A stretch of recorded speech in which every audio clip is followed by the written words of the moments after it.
Ahí ven mi pantalla, ¿no? Sí, Bien. Bueno, vamos a hacer el ejercicio 1. El ejercicio 1, en la letra, bastante simple. Dice más o menos así.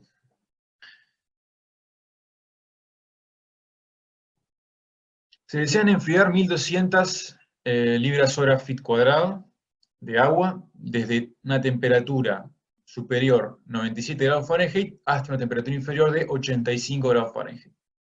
En una torre, enfriamiento de flujos en contracorriente y tiro inducido que opera con aire ambiente a cuya temperatura de bulbo húmedo es de W1 70 grados Fahrenheit. Bien, con esa información entonces va a haber que calcular el número de unidades de transferencia requeridos para el servicio empleando un flujo másico de aire de 800 libras hora por cuadrado. Y B, comparar los resultados obtenidos por distintos métodos.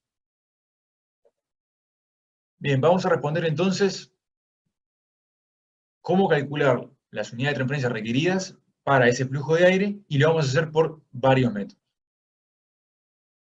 Entonces, vamos a empezar a anotar cuáles son las variables que nos está diciendo la letra.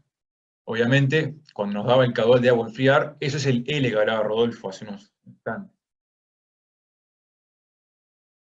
Lo mismo con el flujo másico de aire seco gravimétrico, es el G. Nos dan, obviamente, la temperatura de bulbo húmedo a 70 grados Fahrenheit.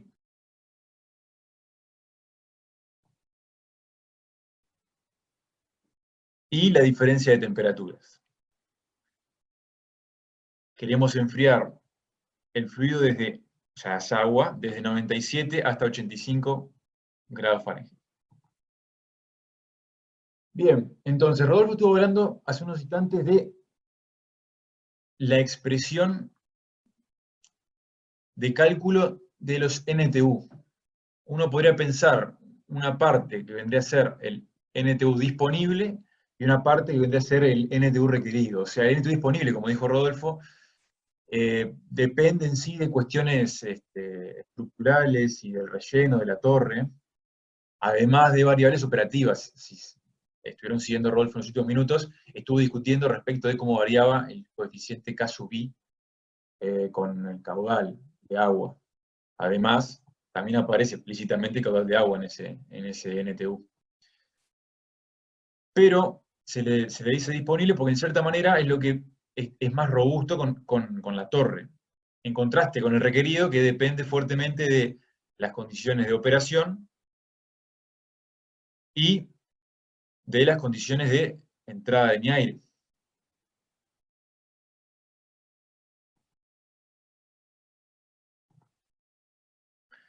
Bueno, vamos a enfocarnos entonces en el NTU requerido, que es lo que nos pedía este ejercicio. ¿Alguien tiene una duda hasta ahora? En la definición de los parámetros del servicio. Yo tengo una pregunta, pero o sea, es como más general, tipo, Sí, sí. o sea, el NTU tiene como un óptimo, o sea, cuando NTU requerido es igual al disponible sería el óptimo o no existe un óptimo. No, lo que sucede es que esta igualdad se divide en dos mitades. ¿Por qué? Porque, como decía Rodolfo, muchas veces se desconoce una parte o se desconoce la otra. O sea, uno puede calcular con todos estos datos de servicio los NTU requeridos de la derecha. Pero con estos datos no sabemos cuánto es, por ejemplo, la capacidad de la torre, cuánto es el K y a Z, no lo sabemos. Pero si nosotros tenemos correlaciones de K y a Z con respecto al flujo, podríamos llegar a estimarlo. Entonces, o sea, la torre va a estar operando cuando el NTU disponible es el NTU requerido. O sea, es una ecuación de operación de la torre. Cuando el NTU disponible es más grande que el requerido, la torre no va a estar operando en las condiciones que yo supuse. Porque la condición de operación de la torre es que ambos NTU sean iguales. O sea, es una ecuación, básicamente. Es una ecuación de operación de la torre. Que yo lo analizo por separado porque muchas veces conozco la parte de cuánto requiero y los datos de cuánto dispongo o no los conozco, o bueno, los puedo conocer y quiero saber si puedo cumplir con el servicio. Es por eso que se separa en dos miembros de una igualdad. Ahora, en sí la torre va a estar operando siempre con NTU disponible igual NTU requerido. Si mi NTU disponible es mayor al requerido, como dije, la torre va a trabajar, o sea, va a poder cumplir con el servicio, pero no en esas condiciones. Va a poder enfriar más el agua. No sé si quedó claro, o a lo ¿Puedo mejor... acotar algo más? Sí, sí, obvio. En este caso, Gustavo está usando el NTU disponible igual NTU requerido como una especie de iteración, donde supongan que ustedes lo que no conocen es la temperatura del agua fría. Sí conocen las condiciones del ambiente, conocen los flujos L y G, conocen a qué temperatura ingresa el agua caliente. No saben a qué temperatura está el agua fría. Y por un lado, lo que ustedes conocen son las NTU disponibles realmente en la torre. Y por otro lado, lo que van a hacer es suponer un valor de TL1. Entonces ahí lo que ustedes van a hacer es resolver la integral y ahí van a calcular cuáles son las NTU requeridas para que la temperatura del agua fría sea ese valor de TL1 que yo supuse. Si ese valor requerido es igual al NTU disponible que yo tengo en mi torre, cerré la iteración. Si no se da esa igualdad, tengo que suponer un nuevo valor de TL1, calcular un nuevo valor de NTU requerido, y así hasta que me cierre la iteración.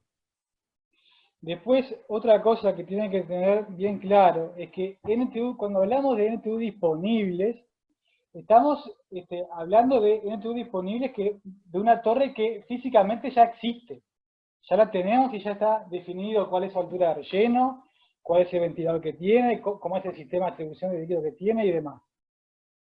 En cambio, cuando hablamos de NTU requerido, eso no obedece a ninguna torre de enfriamiento en particular. De hecho, yo puedo no tener ninguna torre de enfriamiento y simplemente calcular cuáles son los NTU que se requerirían si yo quisiera enfriar tal cabal de agua desde tal temperatura a tal otra cuando las condiciones de ambiente son tales. Es decir, yo puedo hacer ese cálculo, resolver esa integral y calcular un número de una transferencia requerido. Pero en realidad yo no tengo ninguna NTU disponible porque ahí ni siquiera tengo torre. Después compraré o elegiré una torre que sus NTU disponibles para esas condiciones de operación sean iguales a esas NTU que yo calculé como requeridas. No sé si ayudó un poco a entender mejor la diferencia entre NTU requerido y NTU disponible. Sí, sí, muchas gracias. Muy bien. Entonces, como decía Rodolfo, a nosotros nos están planteando un servicio y no nos dan datos de la torre, y simplemente nos están pidiendo que calculemos las NTU requeridas de este servicio. Entonces, esta parte que está acá, en este ejercicio en particular,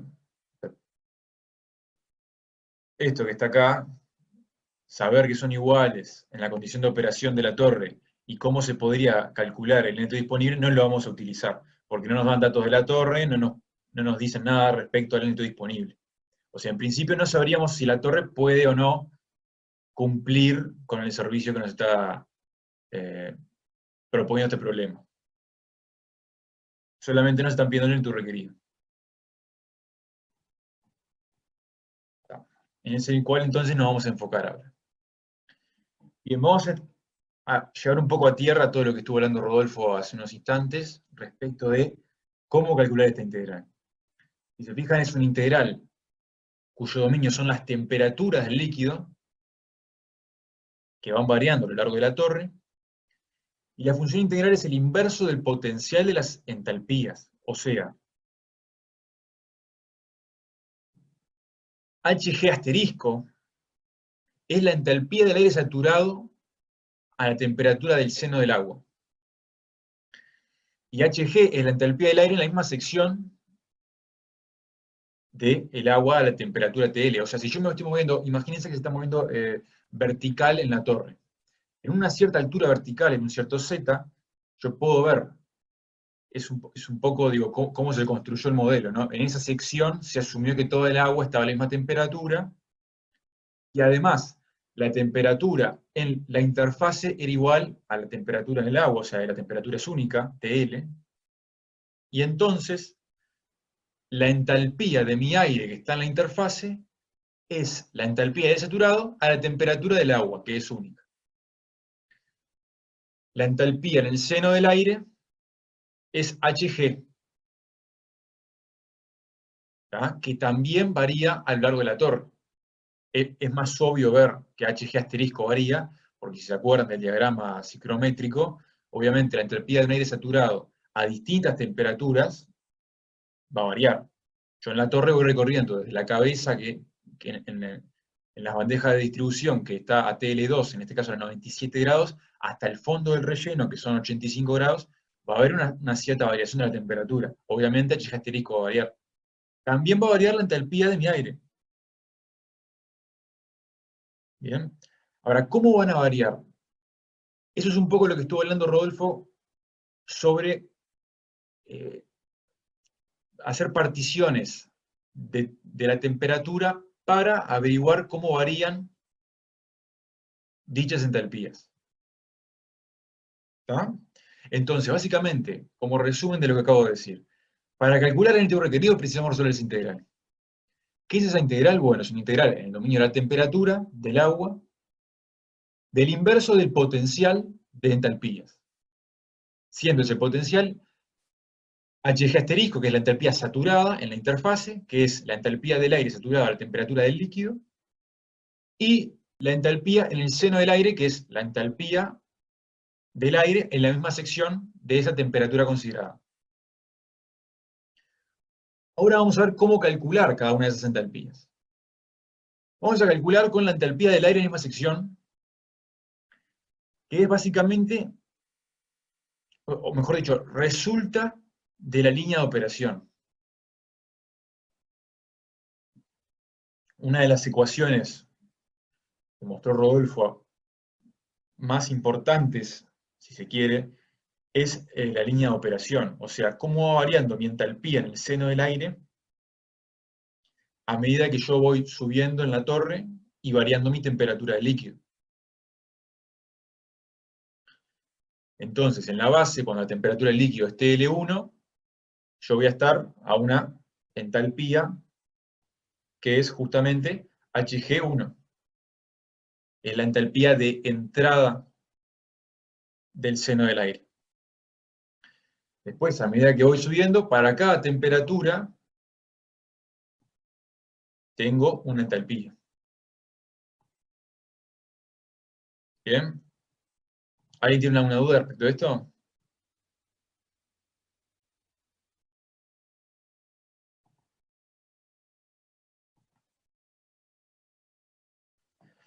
Bien, entonces lo siguiente es empezar a calcular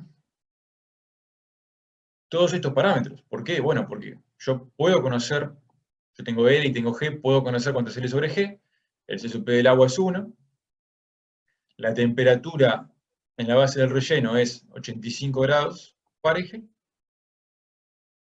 me restaría conocer cuánto es Hg1. Ahora, ¿de dónde va a salir Hg1?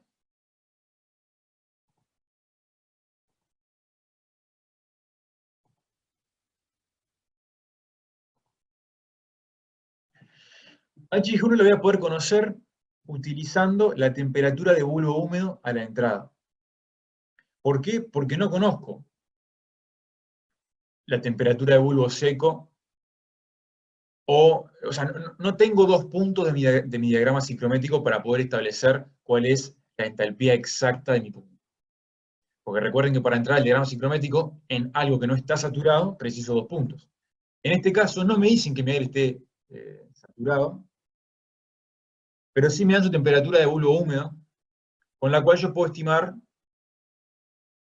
o sea, mejor dicho, voy a aproximar su entalpía, la cual no varía mucho en todos los puntos que tiene la misma temperatura de bulbo húmedo, como la entalpía de el gas saturado a la misma temperatura de bulbo húmedo. Entonces, si se fijan, ahí marqué la línea de saturación adiabática de 70 grados. Estos son todos los puntos de pares temperatura-humedad que tienen una temperatura de bulbo húmedo de 70 grados Fahrenheit. Entonces, yo voy a tomar la entalpía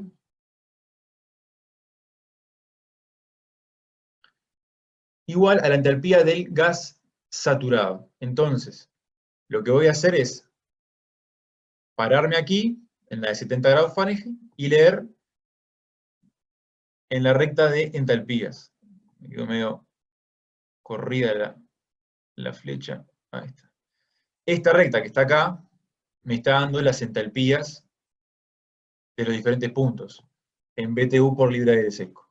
Entonces, si yo me fijo y proyecto esta recta de 70 grados Fahrenheit, el punto que voy a estar midiendo es 34, que ya lo puse aquí arriba, BTU por libra de aire seco. Y dado que no tengo otro punto más para corregirlo mediante las curvas de corrección de entalpía, como esta, por ejemplo, que está acá, el error que cometo es totalmente despreciable, así que me va a mantener firme, o voy a seguir adelante con los cálculos, asumiendo que la entalpía es igual a la entalpía de saturación.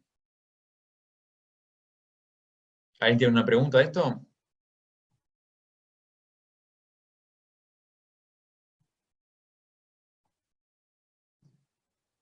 De esta manera, entonces, podemos calcular,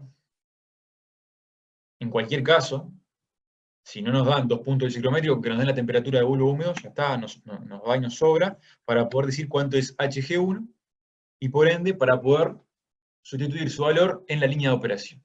Entonces, finalmente ya tenemos L sobre G es 1,5, todos los valores sustituidos ahí abajo, y por tanto tenemos una ecuación que nos vincula Hg, que es la entalpía del aire en su seno, a la misma sección del agua ATL, con la temperatura.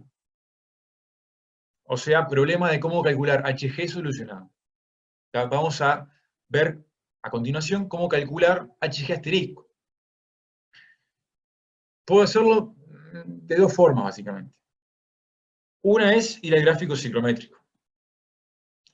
Acá puse el ejemplo de hallarlo para el punto TL1. ¿Sí?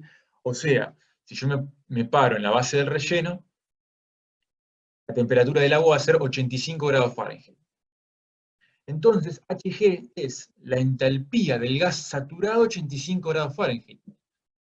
Yo me guío por la curva de esta que está aquí, que se corresponde con el gas saturado, el aire saturado. Me fijo en el punto 85 y selecciono entonces, leo en la recta de entalpías, este valor que está aquí, que se corresponde aproximadamente con 49, como puse por aquí abajo, BTU por libra de aire seco. ¿Bien? Entonces, uno podría hacer este procedimiento para cada temperatura. O sea, así como lo hicimos para 85, lo podemos hacer para 85,1, lo podemos hacer para 85,2, y todo así sucesivamente hasta llegar a 97. O sea, partimos nuestro dominio en varios pedacitos, y para cada pedacito vamos al gráfico y hallamos la entalpía. ¿Está? Otra forma sería asumir gas ideal. Entonces, asumiendo gas ideal, bueno, primero que nada, uno podría plantear la ecuación de la entalpía, que es básicamente el C sub P del aire más la humedad por el C sub P del vapor, perdón, la entalpía del vapor.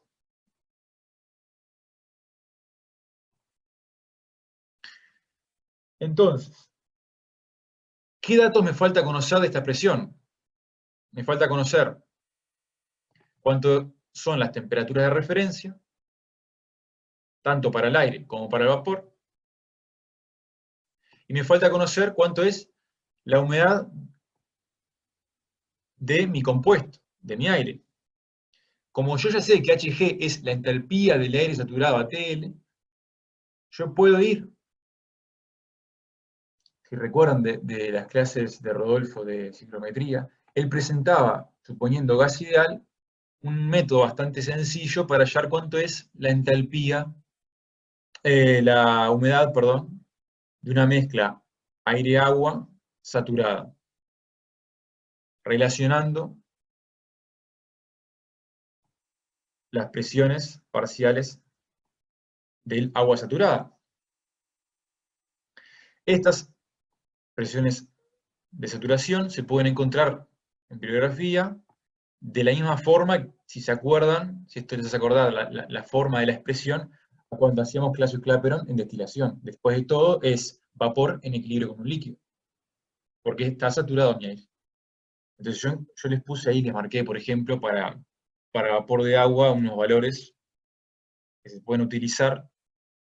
Esta expresión, hay que tener cuidado en cómo se usa, porque la presión te la dan en atmósferas, o sea que mi presión total que yo voy a poner en esta ecuación va a ser 1, porque está a presión atmosférica la torre, y tengo que tener cuidado en corregir las temperaturas que yo estaba manejando en grados Fahrenheit, pasarlas a Kelvin, cuando yo utilice estos parámetros que les estoy poniendo acá abajo. ¿Tá? Entonces, para hacer un resumen, puedo ir al gráfico o puedo plantearme la definición de entalpías. Yo voy a precisar, conocer cuánto es el SUP del aire seco, que ya lo conocemos, básicamente manejamos en el curso 0,25 BTU por libra grado Fahrenheit. ¿Cuánto es el CSUP de mi vapor? Que también en el curso estamos manejando 0,45 BTU por libra grado Fahrenheit. La temperatura es la variable que me interesa, entonces no preciso saber su valor, va a ser variable a lo largo de la torre. Y lo que me resta conocer es todo lo que varía con las temperaturas de referencia, como por ejemplo también podría marcar la entalpía de vaporización, el calor de vaporización, y la humedad de saturación. Esta humedad de saturación yo la puedo obtener mediante esta correlación que está acá. ¿Y por qué marqué yo acá arriba el 34? Tengo que tener cuidado de ser coherente, ya que estoy haciendo una resta de entalpías, de mantener la misma temperatura de referencia, o los mismos estados de referencia en ambos casos. Entonces, cuando yo fui al diagrama a obtener el 34 que marqué aquí arriba, para hacer la línea de operación, el diagrama tiene implícito unas condiciones de operación que son 0 grados Fahrenheit para el aire, en estado gas, y 32 grados del agua líquida. Entonces mi calor de vaporización va a tener que ser evaluado a 32 grados Fahrenheit. ¿Bien? ¿Alguna pregunta hasta ahora?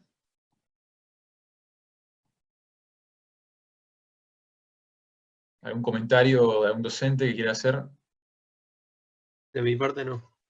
Bien, seguimos entonces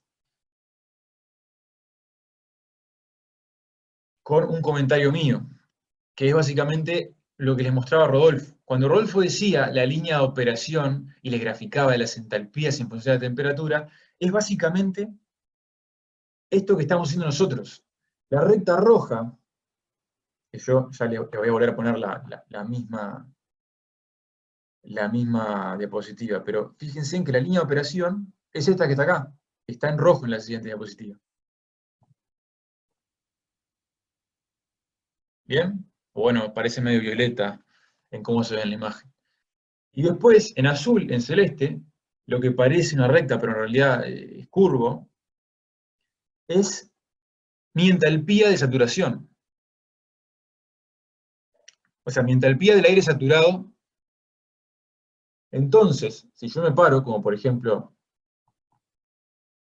me paré en 90 grados Fahrenheit, que es una temperatura a la cual va a estar trabajando mi torre en algún punto. En alguna altura, la temperatura del líquido va a ser 90 grados. Entonces, la diferencia Hg asterisco menos Hg es esta diferencia que está acá. ¿Bien? Entonces, en cierta forma, este diagrama me permite ver con bastante facilidad cómo va variando el potencial a lo largo de la torre. Y es un recurso que vamos a utilizar en el análisis de distintos ejercicios. Por lo pronto, no en este. aunque se puede ver cómo el potencial se mantiene prácticamente constante, o sea, la distancia entre HG asterisco y HG acá en el medio, en 90 grados, y acá más cerca del final, es prácticamente la misma. O sea, yo podría perfectamente tomar en la integral un valor medio, que de hecho lo hice, para hacer un cálculo rápido, y despejando entonces un valor medio para el valor de 1 sobre el potencial, llego a lo siguiente.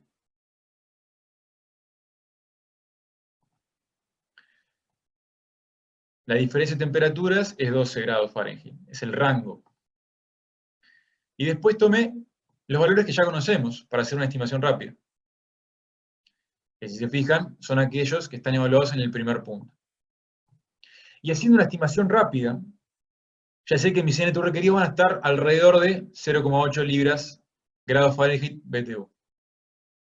Esto es un detalle que a lo mejor no lo había mencionado hasta ahora yo, y es que tienen unidades los NTU. O sea, si ustedes las entalpías las ponen en unidades del sistema internacional, y después se integran con las temperaturas en grados Fahrenheit, entonces el valor que van a obtener de NTU va a diferir a que se hacen todo en el sistema inglés, o que se hacen todo en el sistema internacional.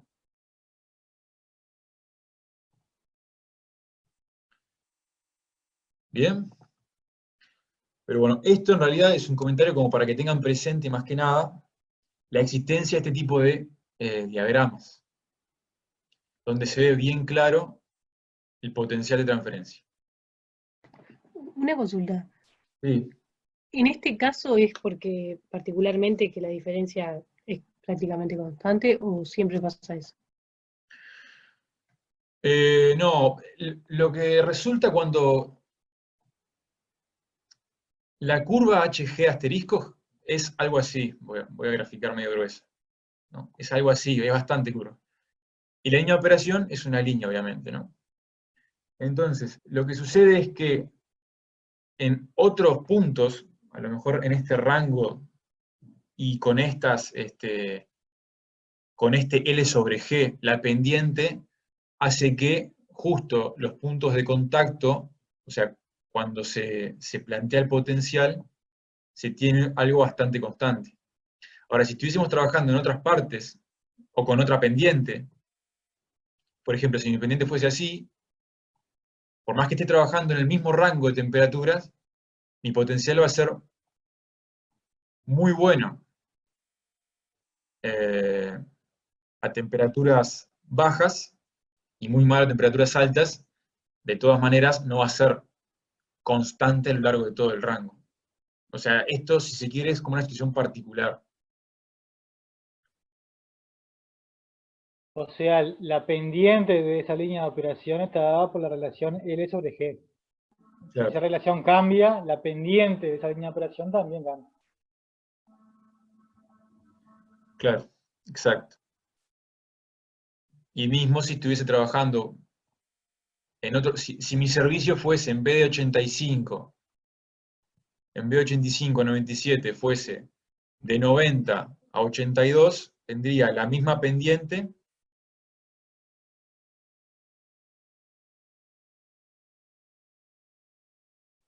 pero de 82 a 90, bueno, no me quedó muy misma pendiente. Ahí me quedó un poco mejor. Igualmente, ya se puede ver que, si ya no es tan claro, empieza a darse el efecto de que acá abajo hay mejor potencial que a temperaturas altas.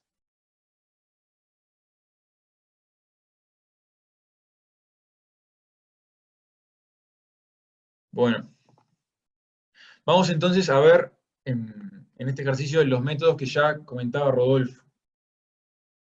Porque nos quedamos en que tenemos una expresión para el NTU requerido y tenemos, a su vez, dos formas, o mejor dicho, dos ecuaciones, una para mi HG asterisco y una para mi HG, Entonces lo que nos resta es hallar esta integral.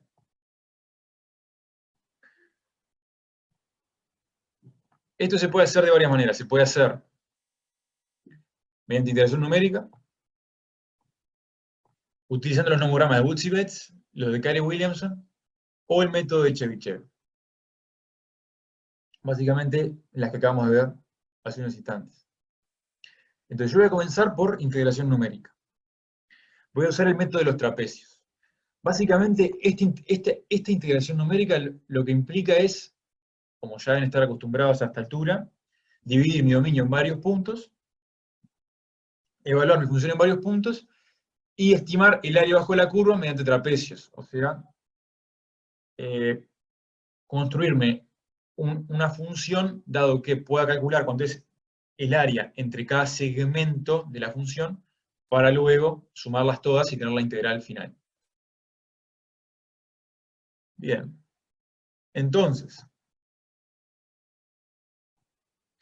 yo ahí les pongo algunos valores, no todos, que tuve cuando hice la simulación. Yo me tomé intervalos de temperatura bastante pequeños, de 0,01 grados Fahrenheit, porque si ven, mis temperaturas van saltando desde 85, 85,01, 85,02. Y acá también les fui poniendo los primeros valores que me iban saliendo de HG asterisco, y de la función a integrar. ¿Bien?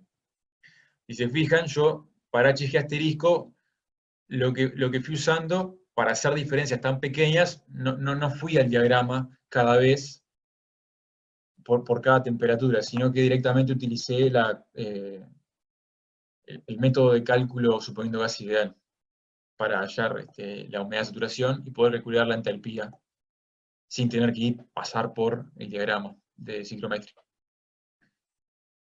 Entonces, una vez que tengo todos esos puntos, realizo la integral, o mejor dicho, me puedo construir la siguiente curva,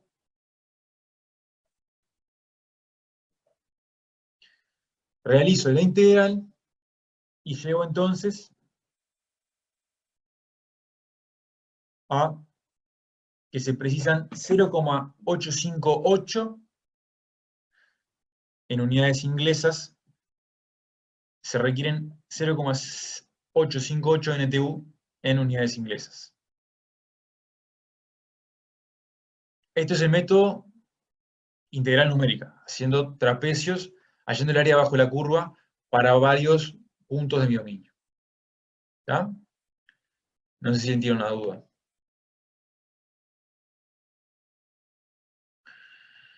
A continuación, este método, digo, bastante preciso, pero tiene la ventaja de que lleva mucho tiempo. O sea, si bien yo no hice todas las cuentas a mano, se las hizo una computadora, tuve que hacer el programa, me llevó su tiempo. Los siguientes métodos son bastante más rápidos, como por ejemplo el nomograma de Woods y Betts. El nomograma tiene 4 pasos que son bastante claros y son bastante rápidos. Y de hecho yo puedo conocer cuánto es mi NTU sin siquiera pasar por ningún diagrama ciclométrico, ya que este no me pide ninguna entalpía. Todos los otros métodos que vamos a ver, sí. Ahora este no, o sea, es un método express. Va bastante rápido. Tiene 4 pasos y el primero es básicamente el siguiente. Con TL1 y TL2 determinar el cooling range, o sea, el rango de enfriamiento. Y ubicar un punto en el nomograma. O sea, yo ya tengo cuánto es la temperatura de mi agua fría, que es el eje de las IES, que es 85 grados.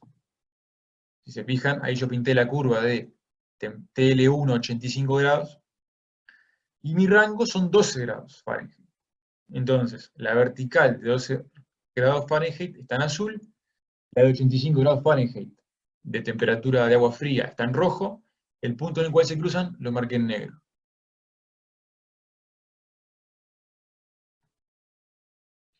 El siguiente paso es trazar una recta que pasa por el punto negro y la temperatura de lo húmedo, que era 70 grados Fahrenheit.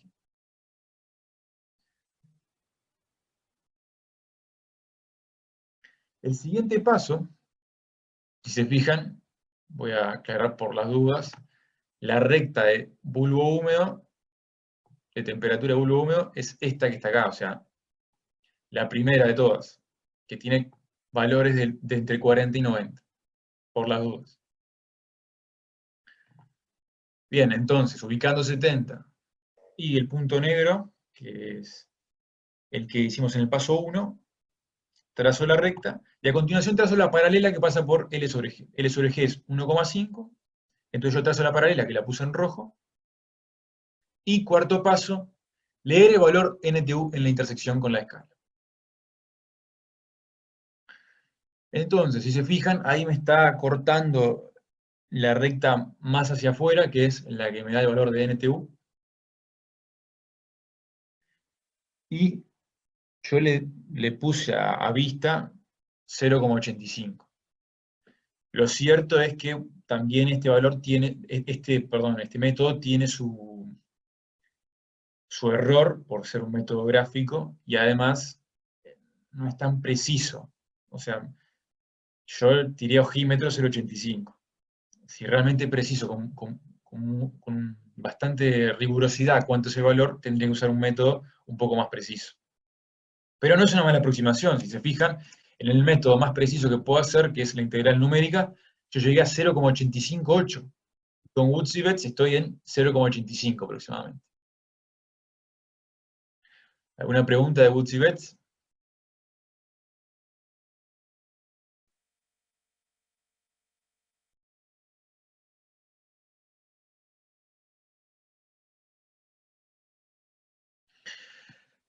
Otro método que vamos a ver es el nomograma de Carey-Williamson. Básicamente aproxima la integral, como aquí está puesto, aproxima esta integral por la diferencia de temperaturas, o sea, el rango, y como vendría a ser un valor de función medio, deja 1 sobre f delta hm. ¿Qué es f y qué es delta hm? Bueno, f es un factor que ha determinado en el siguiente gráfico. Como explicó Rodolfo, este método se basa en aproximar la función por un polinomio de segundo grado. Si se fijan la curva, voy a ir un poco para atrás y ya vuelvo. Pero si se fijan la curva a la que habíamos llegado, no tiene tan mal pinta de parecerse un polinomio de segundo grado. Entonces es de esperar que se logre una buena aproximación con este método. Entonces, f queda determinado con el gráfico que ahí está en la imagen a la derecha. Delta Hm. Bueno, delta Hm es una diferencia de entalpías. Cuando en método de Carey-Williamson se habla de delta H, se está refiriendo a la diferencia en la entalpía de el gas saturado a la temperatura del agua menos la entalpía en el seno del gas. O sea, si yo me paro en la temperatura del agua igual TL1, voy a tener lo que Carey-Williamson llama delta H1, que es básicamente la resta entre la entalpía del aire saturado a TL1 y la entalpía del seno del aire cuando, o sea, a la misma altura de torre que el agua es TL1. Delta Hm vendría a ser una diferencia de entalpías media, que es a la temperatura literalmente el promedio entre la de la base y la temperatura de entrada a la torre. Nuevamente, entre el aire saturado y el seno de aire. Y finalmente, el Carey-Williamson define el delta H2, que es básicamente esta diferencia de entalpías para TL igual a TL2. O sea que la ventaja que tiene esto con la integral numérica es que, en principio, preciso conocer 3 diferencias de entalpías, mientras que en la integral numérica preciso conocer tantas diferencias de entalpías como puntos en mi partición de dominio yo quiera. Entonces, sustituyendo los valores, yo lo hice, estos valores de HG asterisco, nuevamente fui al método de cálculo que implica el gas ideal, o sea, calcularlo numéricamente y no yendo al diagrama ciclométrico. Pero los resultados que deberíamos tener no deberían ser tan distintos. Y bueno, obtenemos un delta HM de 13,78 unidades inglesas. Y calculando los factores delta HM sobre delta H1 y delta HM sobre delta H2, que son los que aparecen en abscisa así ordenada de mi gráfico para el factor F, trazo las rectas y llego a un punto que está por aquí, más o menos de valor F, al cual yo le asigné un valor de 1,02. Esta recta que está acá es 1,025, así que en principio me pareció bastante razonable 1,02, 1,025, digo, también es correcto, tiene su apreciación el gráfico.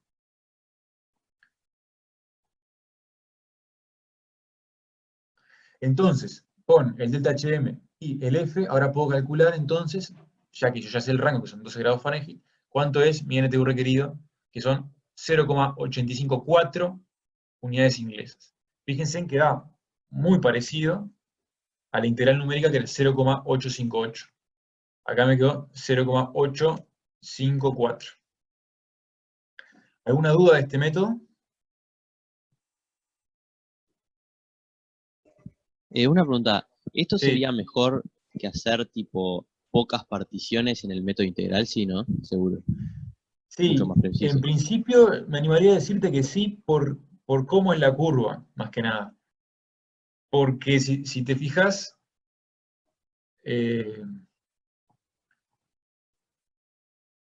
viste que esto es como una curva que se aproxima, o sea, no es una recta, entonces vos estarías dejando, entonces por ejemplo, trapecios, depende de qué método uses, ¿no? Si usas Simpson capaz que te da igual, pero si usas trapecios, como hice yo, a lo mejor te haces pocos puntos y te queda una integral que es algo así, y te perdés bastante información de cómo queda la curva. No sé si respondí a tu pregunta. Pero en realidad va a depender de cada caso y de cada método de integración. Yo sé trapecios, que es bastante robusto, o sea, por ahí no es el mejor método para estimar la integral. El tema es que como usé una partición tan chiquita porque lo hice en computadora, me iba a ajustar perfecto. Ahora, si usas Simpson, por ahí a lo mejor la estimación de la integral te queda bastante sencilla. Y tampoco precisás más de 2 puntos de partición y más de 2 diferencias de entalpía. Ahí va, o sea, para hacerlo a mano sería mejor el nomograma ese, por ejemplo. Sí, o sea, para hacer a mano, dependiendo de cuánto querés rigurosidad. Ahora, si la rigurosidad no es tan importante, Woods y Betts, porque si te fijas, ni siquiera tuvimos que preocuparnos por la entalpía. Me llevó 5 segundos hacer esto. Después, es discutible que probablemente el método que te lleve menos tiempo a continuación sería Carey-Williamson. ¿Por qué? Porque tenés que hacer 3 diferencias de entalpías. Nada más. Mientras que en el siguiente método que vamos a ver, que es el de Chebyshev, que un poco Rodolfo ya lo mostró, hay que hacer 4 diferencias de entalpía. Además, como dijo Rodolfo en los últimos métodos teóricos, dependiendo de cuál sea el problema, voy a hacer iteraciones complicadísimas. Por ejemplo, si yo no supiese cuánto es el rango, por ejemplo, y yo tuviese que iterar con una de las temperaturas, tengo que hallar 3 temperaturas cada vez. Mientras que a lo mejor en Woods y Betts yo puedo sortear ese problema mucho más rápido. Entonces, un poco va a depender de tu problema. Pero en este problema en particular, digo, si no me importa ser muy riguroso, fíjate que Woods y Betts me llevó a 0,85, no está nada mal. Me llevó la menor cantidad de tiempo posible. Después le seguiría Carey-Williamson, y después le seguiría en tiempo Chebyshev. Más o menos, ¿no? Como para tener una idea de noción de cuánto tiempo te lleva a hacer cada método. Entonces, si tu idea es verificar algo rápido, con Woods y Betts va a estar bien. No tenés por qué hacer una partición de 100 puntos y hacer una integral numérica.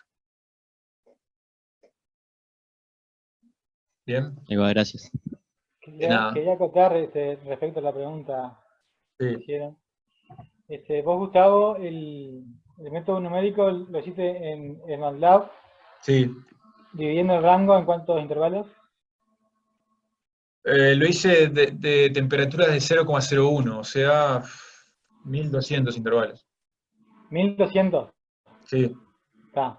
Entonces, lo que quiero destacar ahí es que, si bien Gustavo usó el método de trapecio, que los métodos de integración quizás no sea el más preciso, se tomó un paso de integración extremadamente pequeño, con lo cual hizo un cálculo de la integral numérica muy preciso.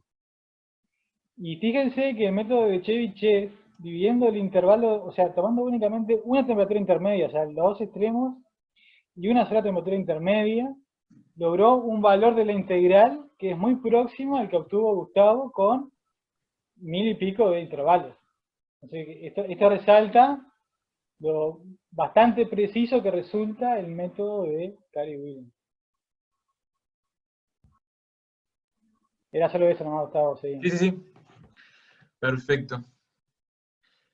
Por último, vamos a ver el método de Chebyshev, que, como dice allá arriba, aproxima la integral por el rango sobre 4 más una suma de potenciales, o sea, preciso 4 valores de inversos de diferencia de entalpía.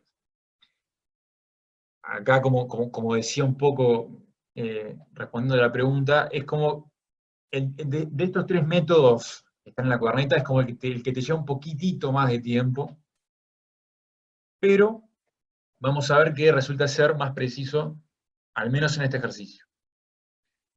Pero sin adelantarme, vamos a ver qué, o sea, en qué puntos hay que evaluar estas 4 diferencias de entalpías. El método de Chebyshev propone una partición que consta de 4 puntos, T1, T2, T3, T4, que T1 es TL1 más 0,1 por el rango, T2 es TL1 más 0,4 por el rango, T3 es TL2 menos 0,4 por el rango, y T4 es TL2 menos 0,1 por el rango. O sea, básicamente lo que hace es partir el intervalo en 4 puntos, que son 86,2, 89,8, 92,2 y 95,8. Y en esos puntos hace el potencial. O sea, en esos puntos, para TL1, calcula cuánto es la entalpía del aire saturado a TL1. Y calcula cuánto es la entalpía en el seno del gas a la misma sección que el agua está a temperatura TL1. O sea, este dato lo saca con la línea de operación, como siempre.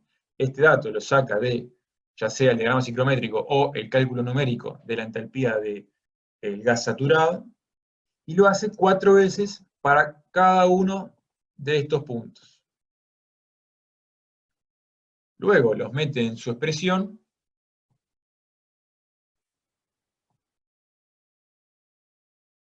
yo allí ya les dejé qué valores obtuve yo, y llega a un valor de 0,858 en unidades inglesas para las unidades de transferencia requeridas.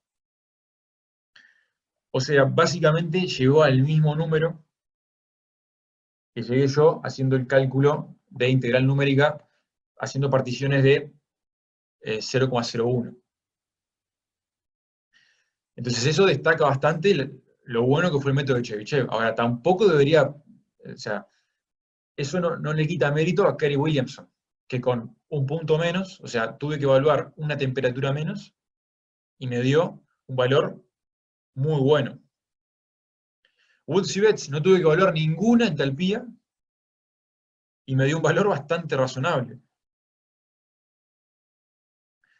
Así que, en fin, un poco como para terminar y redondear este ejercicio.